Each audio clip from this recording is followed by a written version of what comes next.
Hleke nosisithozama ke into zakuthi ke ulapha ecaleni kwami ke niyambona ke naye uthe gunqu sisi ngicela ubulise wonke umuntu olapha ngalemini namhlanje. Ndibulisa wonke umuntu ozosupporta nozozimasa ngalemini namhlanje.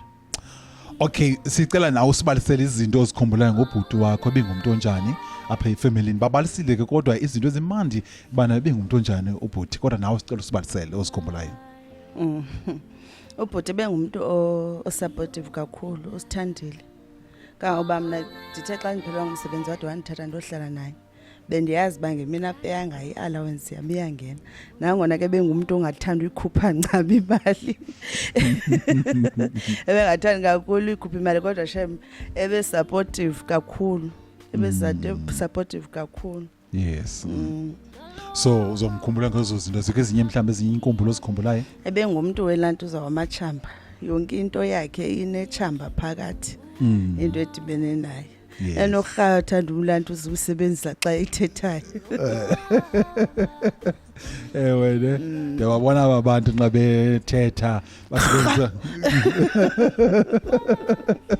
Ebengumuntu wamachamba kakhulu. Yes, yeah. Hayi ndivile apha nxa bebalisa ukuthiwa ubhuti bethanda nokwenza izibiliboco into efana nebrayi. Ebengumuntu webrayi. Ifish brayi izinto zakhe nopheka.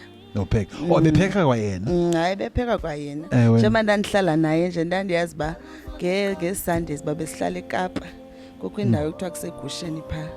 Xa ndivuka ndizawuvuswa ikholeti zothatha ukutya because bendihlala eLanduzane eflatini eBack.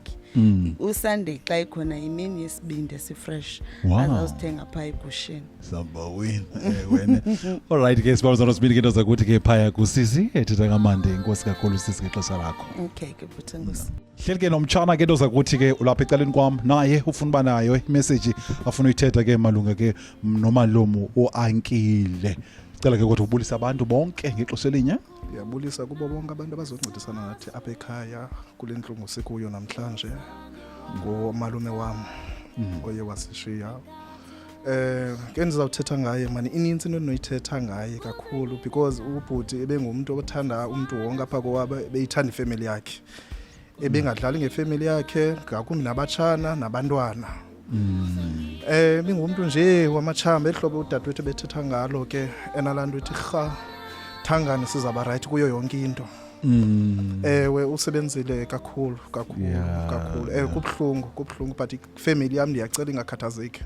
Khona umthangani ozawufana naye. Yes. Ozawuphinda enze ehlobo ebesenza ngalo. Yes. Athi yami besimthanda kakhulu besimthanda silahlekela. Yes. Silahlekela ukuthi. Okay, all right. Hayi ke sibambe sibindi ke ndoza kuthi ke phaya kumtshana ethetha kamandi.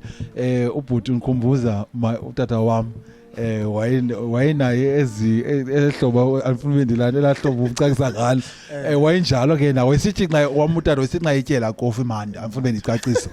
Ayabona abona amaqoqwa ulanto onganguningwa nese uyijongile and amaqoqwa wasisi saphuselane wena umuntu uzosimasa lenkonsi nangoku amaqoqwa ngamba siyakwazi ukuthula ngesingesi thini mamela sharpness of the stick and small pot uyijongile asikho isiduko esikwazi ukusithula ngesingesi amakwai namachawa wathathi mamchawa mama wami amachawa wathathi into zonke namabhele nothangane abo okhila hayi anithathi into apha kodwa thina sizingqwayi thina amaqoqo enkosi kakhulu mbukele ekhaya.